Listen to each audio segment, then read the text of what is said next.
Bonjour, réaliser toutes les figures géométriques à l'aide d'un instrument unique qui remplace le compas, le rapporteur, l'équerre et la règle graduée, c'est aujourd'hui possible. Cet instrument, c'est le tamographe. Dans ces tutoriels, vous apprendrez à utiliser le tamographe, c'est-à-dire où placer vos doigts, quel crayon employer, et vous montrerons aussi les détails techniques de réalisation de chacune des figures géométriques.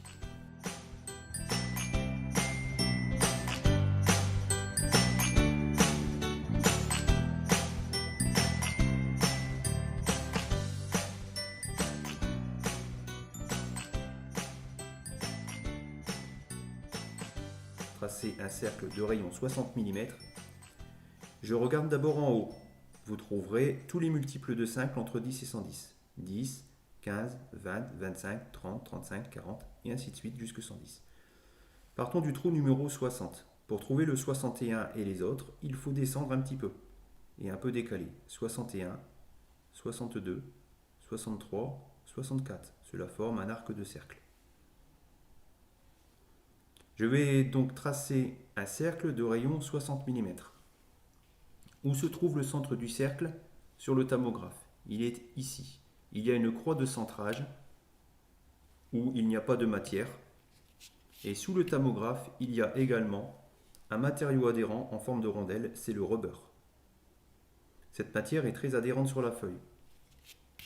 Je centre avec la croix de centrage, je vise le centre du cercle.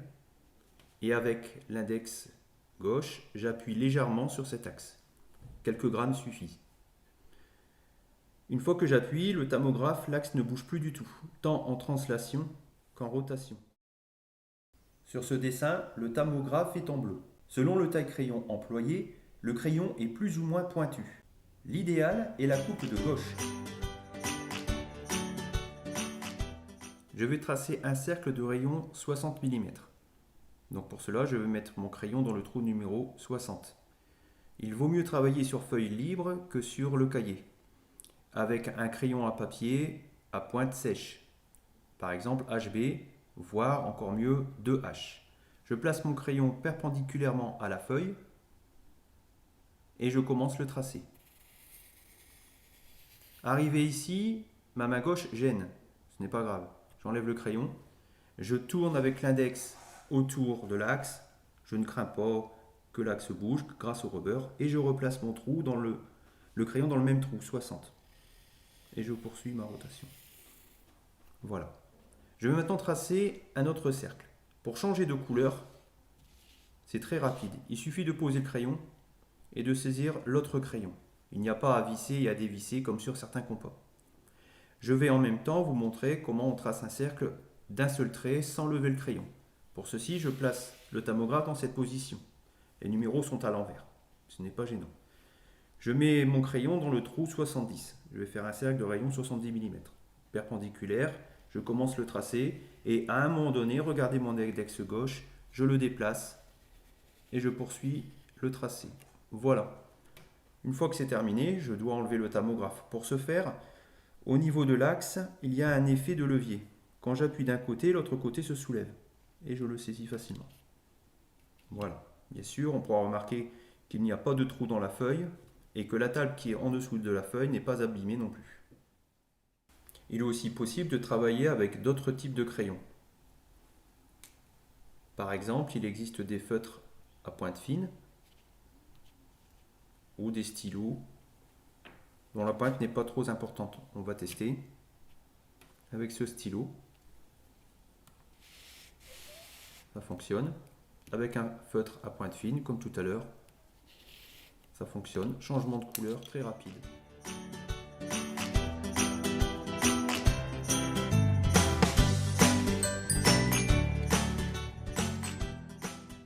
Autre application amusante du tamographe, je vais dessiner un cœur. Pour ceci, je vais d'abord tracer un trait de construction en trait fin de 10 cm. Ensuite, je repère ici le niveau 1 cm. Un petit point. Je déplace le tamographe. Regardez pour plus de facilité où je place mes doigts.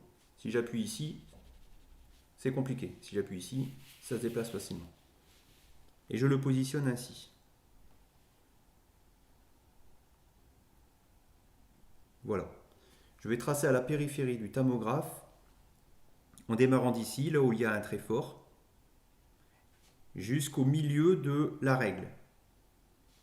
Le centre de ma règle est ici.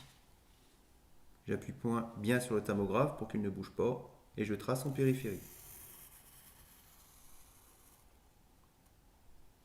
Comme ceci. Une fois que c'est terminé, je fais pareil de l'autre côté, alors donc je le tourne. Et cette fois-ci, je le place de nouveau encore entre ce trait fort qui est la limite du rapporteur et le milieu de cette règle. Ici, c'est le repère 5 cm. Et je trace en périphérie.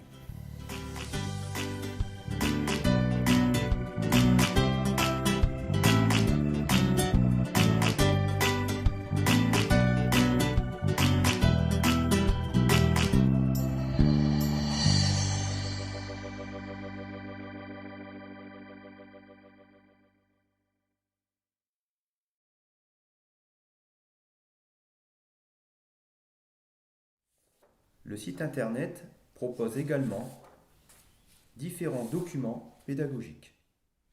Dans le tutoriel numéro 2, pour les programmes de primaire et de collège, nous verrons comment tracer une parallèle,